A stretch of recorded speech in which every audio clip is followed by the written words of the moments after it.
Hello दोस्तों, आज हम लोग छत्तीसगढ़ प्राचीन इतिहास के कुछ टॉपिक्स को देखेंगे। उसमें मौर्य काल देखेंगे, मौर्य काल के बाद सातवाहन काल देखेंगे और आगे इसी तरह से आगे बढ़ेंगे। तो अभी हम लोग जो है बोर्ड पे मौर्य काल आपको दिखाई दे रहा होगा, तो मौर्य काल के बारे में अपन थोड़ा सा स्टडी करते हैं। तो देखिए, मौर्य काल मतलब सीधा सीधा सम्राट अशोक से संबंधित काल है। तो इसमें अगर मौर्य काल में फेमस चीज अगर कुछ चीज है तो वो एक तो लेख को याद रखिएगा और दूसरा सिक्कों को याद रखिएगा। और सिक्कों में मैं अलग अलग सिक्के यहाँ पे बताया हूँ। ये मौर्यकालीन सिक्के, ये सामान्य सिक्के हैं, मतलब ये सामान्य सिक्के। अगर बिल्कुल एग्जाम में आया ना कि मौर्यकालीन सिक्के कहाँ से प्राप्त हुए, तो आप इसी को लगाइएगा, अकलतरा ठठारी बार, है ना, अकलतरा ठठारी बार। अकलतरा कहाँ है? जांजगीर चांपा में है। ठठारी कहाँ है? जांजगीर चांपा में है। बार कहाँ है? रायगढ़ में है। और बिलासपुर तो बिलासपुर में है ना। तो ये इसको याद रखिएगा, अकलतरा, ठठारी और बार। सबसे महत्वपूर्ण यही है ना, सबसे ज्यादा महत्वपूर्ण यही है। सामान्य सिक्का जो मौर्यकालीन सिक्का है, यही सबसे ज्यादा महत्वपूर्ण है। इसको अच्छे से याद रखिएगा। तो अकलतरा, ठठारी, बार, है ना, ये मौर्यकालीन सिक्का यहाँ प्राप्त होगा। इसके बाद फिर आहत सिक्का, है ना, पंचिंग कॉइन्स, है ना, ये जो है आहत मुद्रा यहाँ पे लिखा हुआ हूं मैं। ये कहाँ से प्राप्त होगा? तो ये तीन जगह से प्राप्त होगा, तारापुर, आरंग और उड़ेला। फिर से तारापुर, आरंग और उड़ेला, और ये तीनों के तीनों जो जगह है वो रायपुर क्षेत्र में स्थित है। इसको याद रखिएगा। तो ये हो गए आहत मुद्राएं। तो आहत मुद्राओं के बारे में कुछ चीज लिखा हुआ है कि इनका वजन कितना होता है। तो इनका वजन यहाँ पे लिखा हुआ है कितना? 12 रत्ती। इनका वजन जो है 12 रत्ती होता था। और ये स्पेशली कौन से काल में प्राप्त हुए? कौन से काल के? तो प्राक मौर्य काल। किसी भी जगह के इतिहास को हम तीन भाग में बांटते हैं, प्राक, आदि और ऐतिहासिक। तो प्राक का मतलब होता है सबसे पुराना। तो ये याद रखिएगा, प्राक मौर्य काल से संबंधित है। इनका वजन 12 रत्ती होता है। और कहाँ कहाँ से मिले हैं आहत मुद्राएं? तारापुर, आरंग और उड़ेला, ये याद रखिएगा।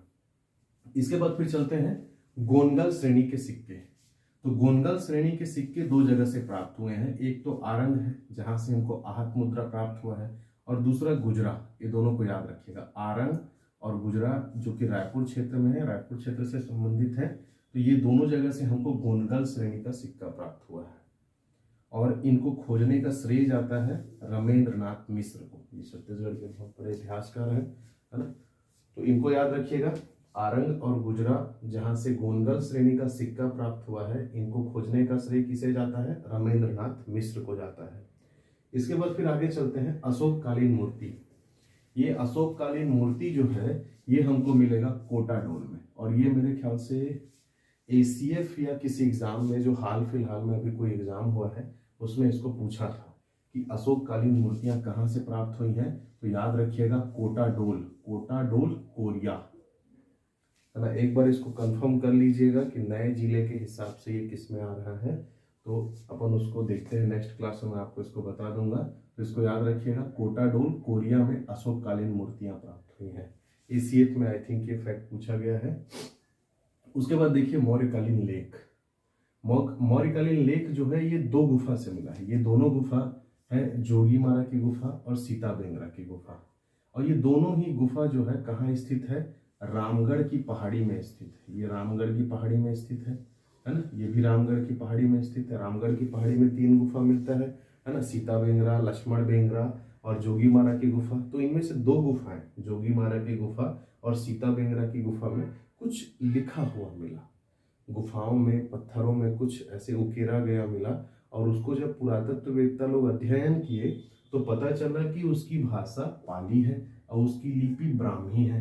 और ये दोनों चीज तभी पॉसिबल है जब वह लेख किस काल से संबंधित हो? मौर्य काल से संबंधित हो। क्योंकि मौर्य काल को हम भारत के इतिहास में पढ़ते हैं कि उस समय ये स्थिति थी। तो तुरंत अंदाजा ये लगाया गया कि ये जो है कहीं ना कहीं इनका संबंध मौर्य काल से है। उसके बाद डीप रिसर्च करने के बाद पता चला कि वहां जो लिखा हुआ है वो क्या है? तो देवदासी सुतनुका, है ना, ये एक फीमेल है ना। देवदासी सुतनुका और देवदत्त, ये दोनों के प्रणय गाथा मीन्स लव स्टोरी वहां पे लिखा हुआ है। दोनों का लव स्टोरी वहाँ पे अंकित है, देवदासी सुतनुका और देवदत्त का। कहाँ स्थित है? जोगी मारा की गुफा में। और इसी जोगी मारा की गुफा में एक वरुण मंदिर भी है, वरुण मंदिर। ये जो देवदासी सुतनुका है वो इसी वरुण देव की पूजा करती थी, तो वहाँ एक वरुण मंदिर भी स्थित है, इसको याद रखिएगा। और ये कहाँ स्थित है? रामगढ़ की पहाड़ी सरगुजा में स्थित है। फिर दूसरा सीता बेंगरा की गुफा। तो सीता बेंगरा की गुफा देखिए ये रामगढ़ की पहाड़ी में स्थित है और इसको एशिया का प्राचीनतम नाट्यशाला कहा जाता है ना। इसको ओपन थिएटर भी कहा जाता है। पत्थर गुफा कुछ ऐसी संरचना में है वहाँ पे, ऐसा लगता है जैसे बहुत बड़ा मंच है। तो ओपन थिएटर या एशिया का प्राचीनतम नाट्यशाला, ऐसा कोई भी सवाल आएगा तो आप सीता बेंगरा की गुफा को टिक लगाइएगा।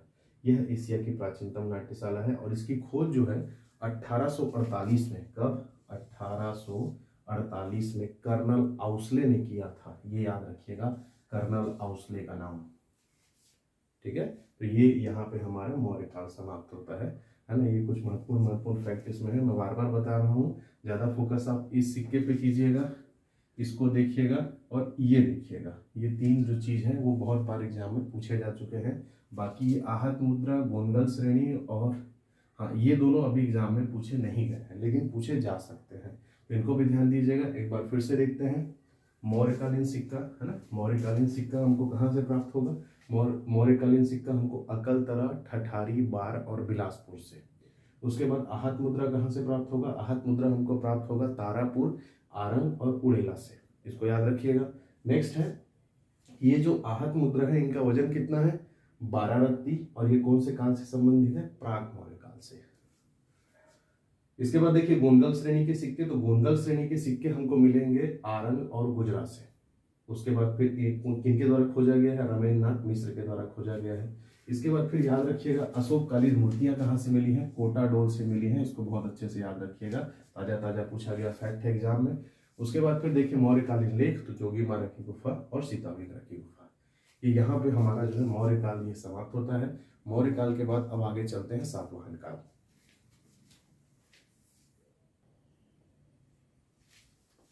देखिए अब देखते हैं सातवाहन काल। तो सातवाहन काल के बारे में पढ़ते हैं। तो सातवाहन काल के देखिए सबसे पहले हम मुद्रा और सिक्के को एक तरफ कर लीजिए, ठीक। मुद्रा और सिक्के के बाद हम लोग देखेंगे शिलालेख।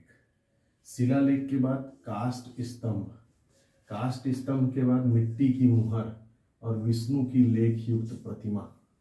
इतना चीज हम लोग देखेंगे सातवाहन काल में। तो चलिए आइए शुरू करते हैं।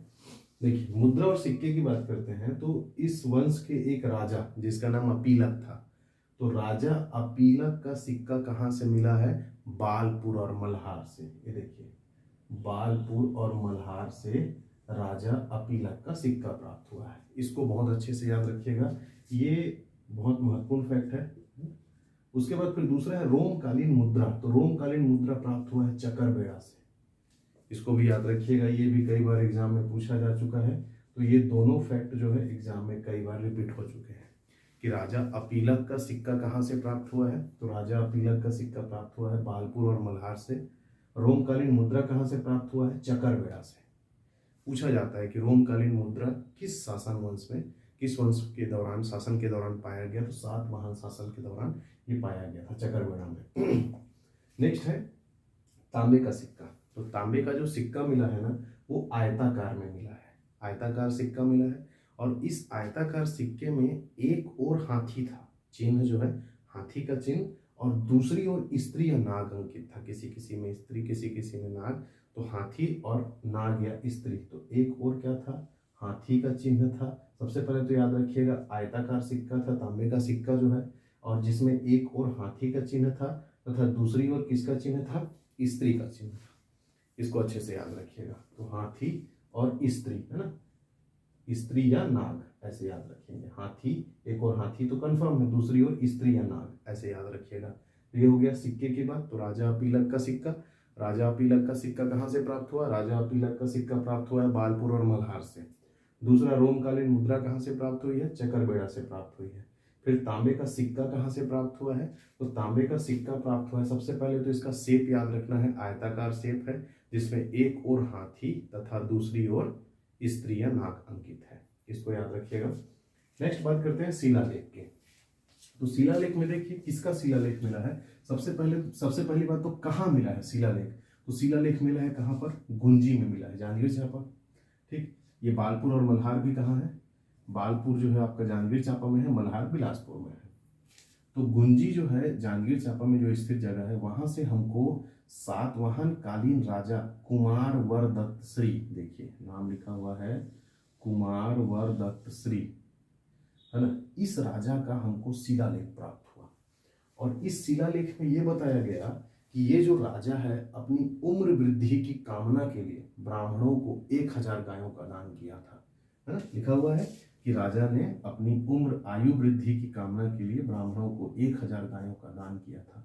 तो ये एक इंटरेस्टिंग फैक्ट एग्जामों में भी पूछा जा सकता है, इसको याद रखिएगा। दूसरा, इसका उल्लेख इस शिलालेख में है, मतलब ये जो चीज मैं आपको बताया इसका उल्लेख आपको इस शिलालेख में प्राप्त होगा। नेक्स्ट बात करते हैं काष्ठ स्तंभ की। तो किरारी, है ना, किरारी जांजगीर चांपा में ही स्थित है, डभरा तहसील में आता था, अभी नए जिलों में देखना पड़ेगा किस में आ रहा है ये।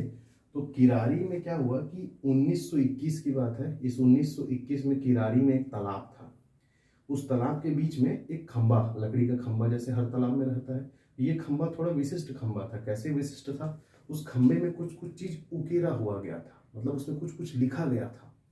तो इसको पुरातत्ववेत्ता लोग जाके अध्ययन किए तो पता चला कि ये सातवाहन काल का है खंबा जो है। और उसमें क्या लिखा हुआ है, ये सबसे पहली बात तो ये किरारी के तालाब से प्राप्त हुआ है।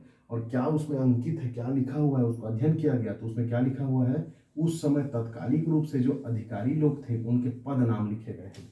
जैसे अभी के अधिकारी, है ना, पटवारी, राजस्व निरीक्षक, तहसीलदार, नायब तहसीलदार, डिप्टी कलेक्टर, ये अभी के हैं। तो उस समय के जो अधिकारी और जिस पद में रहते थे वो पद लोग का नाम वहाँ लिखा गया है ना, इसको याद रखिएगा। और वर्तमान में ये कहाँ है, तो रायपुर के जो घासीदास संग्रहालय है, महंत घासीदास संग्रहालय, वहाँ आपको ये देखने को मिल सकता है। नेक्स्ट बात करते हैं मिट्टी की मुहर। तो मिट्टी की मुहर मिली है मल्हार से, है ना, इसको याद रखिएगा। देखिए मिट्टी, म से मिट्टी, म से मुहर, म से मल्हार, है ना, म करके आ रहा है, इसको याद रखिएगा। तो मिट्टी की मुहर कहाँ से मिली है, मल्हार से मिली है। और इसमें क्या अंकित है, वेद श्री अंकित है, इसको अच्छे से याद रखिएगा, है ना। देखिए बालपुर और मल्हार से सिक्का मिला है, मिट्टी की मुहर अगर कहीं से बोलेगा तो मल्हार से मिला है, जिसमें वेद श्री अंकित है, वेद श्री लिखा हुआ है, इसको याद रखिएगा। नेक्स्ट बात करते हैं विष्णु की लेख युक्त प्रतिमा। तो विष्णु की लेख युक्त प्रतिमा कहाँ से प्राप्त हुई है, तो विष्णु की लेख युक्त प्रतिमा बूढ़ी खार से प्राप्त हुई है। बूढ़ी खार भी बिलासपुर के आसपास है, तो बूढ़ी खार से प्राप्त हुई है, इसको याद रखिएगा। विष्णु की लेख युक्त प्रतिमा, एक प्रतिमा मिला है विष्णु भगवान का, उसमें कुछ लिखा हुआ है। और इसका निर्माण किसने करवाया है, वो भी अंकित है उसमें कि प्रभावती और भारद्वाज, है ना, ये 2 स्त्रियों के द्वारा इसका निर्माण किया गया था, इस बात का उल्लेख उसमें है। तो ये हो गया आपका लेख युक्त प्रतिमा। तो क्या क्या देख लिए हम लोग देखे सबसे पहले मुद्रा और सिक्का। तो मुद्रा और सिक्का में देखे राजा पिलक के सिक्का बालपुर और मल्हार से। रोमकालीन मुद्रा कहाँ से मिला है, चकरबेड़ा से मिला है। तांबे का सिक्का कहाँ से मिला है, तो तांबे का सिक्का कहाँ से मिला है वो तो नहीं उपलब्ध है, बाकी कौन से शेप में है, आयताकार शेप में है। और एक और हाथी तथा दूसरी ओर स्त्रियां नामांकित है। नेक्स्ट शिलालेख। तो शिलालेख कहाँ, गुंजी से मिला है, किसका, कुमारवर्दत्त श्री का। इसमें यह बताया गया है कि कुमारवर्दत्त श्री ने अपनी उम्र वृद्धि की कामना के लिए ब्राह्मणों को 1000 गाय दान दिया था। नेक्स्ट याद रखिएगा काष्ठ स्तंभ कहाँ से मिला है, तो काष्ठ स्तंभ में याद रखना है किरारी से मिला है ये काष्ठ स्तंभ, और किरारी के तालाब से मिला है जिसमें अधिकारियों के पद नाम अंकित है। और यह भी कहाँ स्थित है वो यहाँ पे लिख दिया गया है। मिट्टी की मुहर कहाँ से मिली है, मल्हार से मिली है, और इसमें क्या लिखा हुआ है, वेद श्री लिखा हुआ है। फिर विष्णु की लेख युक्त प्रतिमा कहाँ से मिली है, तो विष्णु की लेख युक्त प्रतिमा जो है ये बूढ़ी खार से मिली है, और इसका निर्माण किसने करवाया है, तो प्रभावती और भारद्वाज नामक 2 स्त्रियों ने इसका निर्माण किया है। ये हो गया साक्ष्य के बारे में। आगे चलते हैं, देखिए ये मिलता है कि इसी समय टालमी, तो 2 याद रखना है, एक तो टालमी, है ना, एक टालमी जो है इतिहासकार था, और दूसरा याद रखना है बौद्ध भिक्षु नागार्जुन, है ना। तो टालमी और नागार्जुन ने छत्तीसगढ़ की यात्रा की थी, स्पेशली सिरपुर के आसपास के इलाके की, तो इसको याद रखिएगा। तो टालमी के लिए तो कुछ याद नहीं रखना है, टालमी ने इसी समय छत्तीसगढ़ की यात्रा की। बाकी जब नागार्जुन एक बौद्ध भिक्षु था जो जब छत्तीसगढ़ आया, है ना, तो कुश स्थली को सिरपुर के आसपास का जगह माना जाता है। वहीं पर सातवाहन वंश के शासकों के द्वारा उनके लिए क्या बनाया गया, 5 मंजिला संघारम। 5 मंजिला संघारम। अब ये आश्रम कुछ होगा, बौद्ध भिक्षु के लिए महल तो बनाएंगे नहीं, है ना, कुछ आश्रम वगैरह कुछ उसके लिए बनाए होंगे, रेस्ट हाउस टाइप से। तो ये 5 मंजिला संघारम किसके लिए, नागार्जुन के लिए। किनके द्वारा, सातवाहन काल के राजाओं के द्वारा। कहाँ पर, कुश स्थली या सिरपुर के आसपास बनवाया गया था। इसको याद रखिएगा। और तीसरा स्पेशल फैक्ट याद रखिएगा, इसके बाद किन्होंने शासन किया था। तो इसके बाद शासन करने वालों में नाम मिलता है किसका, मेघवंश। तो इसके बाद मेघवंश ने शासन किया। और मेघवंश के बाद आएगा कुषाण वंश। तो कुषाण वंश के शासकों को अभी हम नेक्स्ट देखते हैं।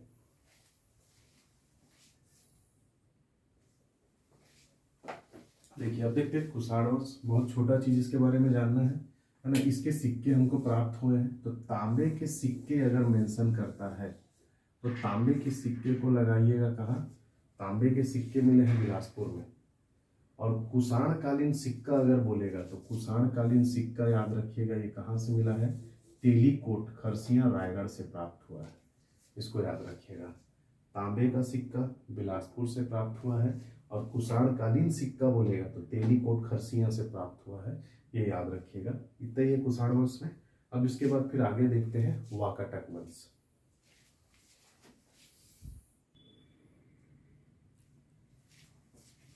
आइए देखते हैं अब वाकाटक वंश के बारे में। ये वाकाटक वंश जो है, मेन याद रखिएगा, इनकी राजधानी कहाँ थी, तो इनकी राजधानी थी नंदीवर्धन। नंदीवर्धन मतलब नागपुर के समीप इनकी राजधानी थी। मतलब इन लोग कहाँ से ऑपरेट करते थे, महाराष्ट्र से ऑपरेट करते थे। उसके बाद फिर देखिए यहाँ पे मैं कुछ चीज़ बताने की कोशिश किया हूँ। ये यहाँ पे वाकाटक वंश का शासन था। ये वाकाटक वंश वाले हैं, है ना, ये बैठे हुए थे यहाँ पर। और इधर बैठे हुए थे नल वंश वाले। नल वंश के शासक लोग महाकांतार या आपका ये जो इलाका है उड़ीसा क्षेत्र, कोरापुट, यहाँ से ऑपरेट करते थे इन लोग। इनकी राजधानी इधर थी और इन लोग महाराष्ट्र नंदीवर्धन से। और दोनों लोगों के बीच में, दोनों वंश के बीच में लड़ाइयाँ होंगी।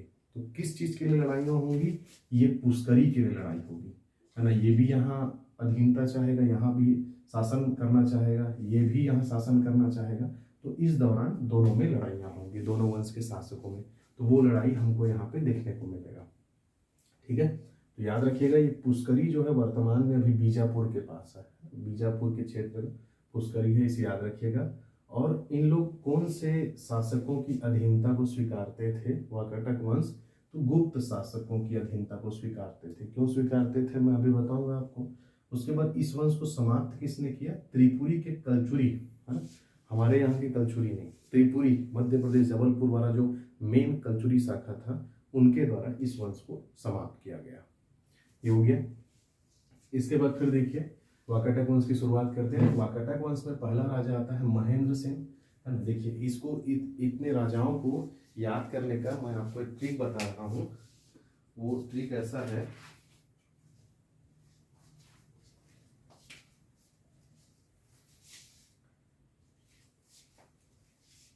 ये द्वितीय है, ये द्वितीय है और ये द्वितीय है, याद रखिएगा। देखिए MRP है ना, इसको याद रखिएगा। MRP नया पैसा देता है, ऐसे याद रखिएगा। आपको अच्छा लगे तो याद रखिए, है ना। ये केवल मैं आपको ये बताने की कोशिश कर रहा हूँ कि इस तरह से आप कुछ कोड बना के भी इसको याद रख सकते हो। तो MRP नया पैसा देता है, तो केयरफुली इसका उपयोग कीजिएगा। M का मतलब महेंद्र सेन, R का मतलब रुद्र सेन, P का मतलब प्रवर सेन, N का मतलब नरेंद्र सेन, है ना। फिर P का मतलब पृथ्वी सेन, फिर D का मतलब देव सेन, फिर H का मतलब हरि सेन। अब यहाँ पे दो P है, ये भी P है, ये भी P है हमारे कोड में। तो यहाँ पर कंफ्यूजन होगा, तो कंफ्यूजन को दूर कैसे करना है, देखिए P का मतलब पृथ्वी होता है, तो पृथ्वी नीचे होता है ना। तो ये वाले P में याद रखिएगा प्रवर होगा, प्रवर ऊपर रहेगा और पृथ्वी नीचे रहेगा। तो ये P नीचे वाले P का मतलब पृथ्वी और ऊपर वाले P का मतलब प्रवर। तो इस तरह से आप कोड के सहारे भी इस राजाओं के क्रमों को याद रख सकते हैं। तो चलिए सबसे पहले शुरुआत करते हैं महेंद्र सेन के बारे में। महेंद्र सेन के बारे में याद रखना है कि समुद्रगुप्त, इसे समुद्रगुप्त ने पराजित किया। समुद्रगुप्त जो है दक्षिण की ओर अभियान चलाने वाला पहला गुप्त शासक था। और इस बाकी गुप्त शासकों को दक्षिण की ओर जाने का रास्ता ही नहीं मिलता था, लेकिन इस समुद्रगुप्त ने रास्ता ढूंढ लिया और वो रास्ता जाता था छत्तीसगढ़ से होते हुए। इसी कारण गुप्त काल में छत्तीसगढ़ को दक्षिणा पथ भी बोला गया है। ये मैं गुप्त काल में आपको बताऊंगा, दक्षिणा पथ बोला गया है। और ये जब दक्षिण अभियान के लिए निकला तो हमारे दक्षिण कोसल या छत्तीसगढ़ क्षेत्र के दो राजाओं को पराजित किया था। एक राजा था वाकाटक वंश का जिसका नाम है महेंद्र सेन, है ना, और दूसरा राजा आएगा ये नल वंश का व्याघ्रराज। आगे देखेंगे नल वंश में उसको। तो आइए फोकस करते हैं। तो महेंद्र सेन को समुद्रगुप्त ने पराजित किया। अब समुद्रगुप्त के द्वारा ये हार गया, इसका मतलब अब इन लोग गुप्त शासकों की अधीनता को स्वीकार कर लिए। वही चीज मैं यहाँ पे बताने की कोशिश किया हूँ, अधीनता गुप्त शासकों की, है ना। इसके बाद फिर दूसरा चीज लिखा हुआ है रुद्रसेन द्वितीय। तो रुद्रसेन द्वितीय के बारे में याद रखिएगा, इसका विवाह होता है विक्रमादित्य की बेटी प्रभावती से। इसको याद रखिएगा अच्छे से, किसके साथ विवाह हुआ रुद्रसेन का? प्रभावती के साथ। फिर प्रवर सेन के बारे में याद रखिएगा, ये बहुत महत्वपूर्ण फैक्ट है, इसको अच्छे से याद रखिएगा। इसके दरबार में कौन आया था? कालिदास आया था। और कालिदास जब आ रहा था तो ये जो है सरगुजा में जो रामगढ़ की पहाड़ी जिसको हम लोग बोलते हैं ना, उसको रामगिरी की भी पहाड़ी कहते हैं, तो उस पहाड़ी को देख के वो एकदम आश्चर्य स्तब्ध रह गया। उसको इतना सुंदर लगा वो पहाड़ी कि वहां पे वो बैठ गया और अपना जो एक मेघदूतम जिसकी वो रचना कर रहा था उसके कुछ हिस्सों को उसने रामगिरी के पहाड़ी में बैठ के लिखा है। तो इसको याद रखिएगा। और सरगुजा को स्वर्ग का द्वार बोला था, है ना, कालिदास जी। तो इसको याद रखिएगा, कालिदास का आगमन किसके दरबार में हुआ था? प्रवर सेन के दरबार में हुआ था, है ना। और रामगिरी की पहाड़ी में मेघदूतम की रचना की थी, उसके कुछ हिस्सों की रचना की थी। उसके बाद फिर देखिए अब आता है नरेंद्र सेन। तो नरेंद्र सेन के बारे में याद रखना है, अब लड़ाई शुरू हो चुका है। नरेंद्र सेन को हराएगा कौन? बहावदत्त वर्मन। बहावदत्त वर्मन कौन से वंश का? नल वंश का, इधर वाला, ठीक है। नरेंद्र सेन को भावदत्त ने हराया। नरेंद्र सेन का बेटा पृथ्वी सेन, भावदत्त वर्मन का बेटा अर्थपति, अर्थपति भट्टारक। तो नरेंद्र सेन को भावदत्त ने हराया, पृथ्वी सेन ने अर्थपति भट्टारक को हराया। पहले वाले में नल वंश का राजा विजयी होता है, दूसरे वाले में वाकाटक वंश का राजा विजयी होता है। फिर तीसरे वाले में देखिए देवसेन। देवसेन को कौन पराजित करेगा? स्कंद वर्मन पराजित करेगा। तो ये तीन लड़ाई याद रखना है आपको अच्छे से, है ना। नरेंद्र सेन पराजित होगा किससे? भावदत्त वर्मन से। पृथ्वी सेन पराजित करेगा किसको? अर्थपति भट्टारक को। और फिर से देवसेन पराजित होगा किससे? स्कंद वर्मन से। इसको याद रखिएगा, है ना। और अब पृथ्वी सेन के बारे में देखते हैं। पृथ्वी सेन जब अर्थपति भट्टारक को हराता है, अपने बाप का बदला लेता है ये, और ये जो है इस चीज को समझ गया था कि जो भी लड़ाई हो रहा है वो किसके कारण हो रहा है? पुष्करी पे कब्जे को लेके। तो ये पुष्करी को ही तबाह कर देता है, पुष्करी को पूरा तहस नहस कर देता है। न रहेगा बांस न बजेगी बांसुरी। तो पुष्करी को तबाह किसने किया? पृथ्वी सेन ने किया। अब देखिए, अब देवसेन इस वंश का राजा आता है। इस वंश के राजा को कौन पराजित करेगा? स्कंद वर्मन। ये स्कंद वर्मन भी नल वंश का ही है। स्कंद वर्मन पराजित किया देवसेन को, और जिस पुष्करी को पृथ्वी सेन ने बर्बाद किया था, तबाह किया था, उसको फिर से बसाएगा ये। इसके बारे में नल वंश में हम लोग पढ़ेंगे। तो ये स्कंद वर्मन पुष्करी को फिर से बसाएगा। उसके बाद हरिसेन इस वंश का अंतिम शासक, और कौन सी शाखा से संबंधित था? वत्सगुलम शाखा से संबंधित था। इसको थोड़ा याद रखिएगा, ये इतना आपको याद रखना है वाकाटक वंश के बारे में, ठीक। इसके बाद फिर आगे देखते हैं। ये दोस्तों अब देखते हैं गुप्त वंश के बारे में। देखिए गुप्त वंश के बारे में सबसे पहले देखते हैं सिक्का या मुद्रा। तो इसमें देखिए जगहों के नाम है ये, है ना। बानाबरस अगर बोला जाता है तो बानाबरस जो है ये दुर्ग में है, पिटाईवर्द रायपुर में है, खैरताल रायपुर, खरसिया रायगढ़, और आरंग जो है रायपुर में है ना। इसको याद रखिएगा। अब देखिए बानाबरद में याद रखिएगा कितने सिक्के मिले हैं ये महत्वपूर्ण नहीं है, किसका किसका है ये याद रखिएगा। तो बानाबरद में 20 सोने का सिक्का मिला है, ये प्रमुख स्थल है। गुप्त काल का अगर सबसे ज्यादा साक्ष्य कहीं से मिला है और पहली बार कहीं अगर मिला है तो वो बानाबरद है। इसीलिए बाना भरत को अच्छे से याद रखिएगा। बाना भरत में 20 सोने के सिक्के मिले हैं, जिसमें एक समुद्रगुप्त का है और 7 विक्रमादित्य का है, ये याद रखिएगा। नेक्स्ट है पिटाई बल्द।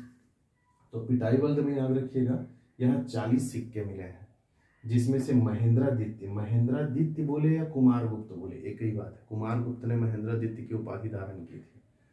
तो महेंद्रादित्य और विक्रमादित्य के सिक्के पिटाई बल्द से मिले हैं। समुद्रगुप्त और विक्रमादित्य के सिक्के बाना भरत से मिले हैं। दोनों में याद रखिएगा, दोनों में कॉमन है विक्रमादित्य, है ना। बाना भरत में जाएंगे तो विक्रमादित्य के साथ समुद्रगुप्त है, पिटाई बल्द में जाएंगे तो विक्रमादित्य के साथ महेंद्रादित्य है या कुमारगुप्त। और खैरताल, तो खैरताल में स्पेशली कुमारगुप्त या महेंद्रादित्य को याद रखिएगा। खरसिया में ये बहुत महत्वपूर्ण विक्रमादित्य का धनुर्धारी सिक्का मिला है। और उसी प्रकार आरंग में जो है रत्न जड़ित तांबे का मयूर सिक्का मिला है। कुमारगुप्त ने मयूर शैली का सिक्का चलाया था, वो सिक्का कहाँ मिला है? आरंग से मिला है। तो ये सिक्के के बारे में जानकारी हो गई। एक बार फिर से देखते हैं। बाना भरत में बोलेगा तो विक्रमादित्य और समुद्रगुप्त, पिटाई बल्द में बोलेगा तो कुमारगुप्त और विक्रमादित्य या महेंद्रादित्य या विक्रमादित्य, है ना। खैरताल में बोलेगा, खैरताल और आरंग ये दोनों जगह में मिलेगा हमको किसका सिक्का? कुमारगुप्त या महेंद्रादित्य का सिक्का, ठीक। खरसिया में विक्रमादित्य का सिक्का मिलेगा, इसको याद रखना है। ये खरसिया में विक्रमादित्य का धनुर्धारी सिक्का मिल गया। आरंग में जो सिक्का मिला है, देखिए आरंग और खैरताल कौन सा वाला है ना। आरंग और खैरताल में याद रखिएगा हमको मिलेगा कुमारगुप्त का सिक्का, लेकिन रत्न जड़ित मयूर शैली का सिक्का कहाँ मिलेगा बोलने से? आरंग में मिलेगा, इसको याद रखिएगा, ठीक है। ये हो गया। इसके बाद फिर गुप्तकालीन स्थल देखते हैं। तो गुप्तकालीन स्थल में एक पुजारी पाली गांव का नाम है। पुजारी पाली का केवटिंग मंदिर इसको माना जाता है गुप्तकालीन मंदिर, रायगढ़ में स्थित है ये, बरमकेला में। दूसरा ताला गांव का विष्णु मंदिर याद रखिएगा। ताला गांव में जो विष्णु मंदिर है उसको भी माना जाता है कि ये गुप्त काल का मंदिर है। फिर महासमुंद, तो महासमुंद के बारे में एक जनश्रुति ये है कि समुद्रगुप्त जब दक्षिण अभियान में निकला हुआ था तो अपनी सेना के साथ महानदी के तट पे विश्राम किया था।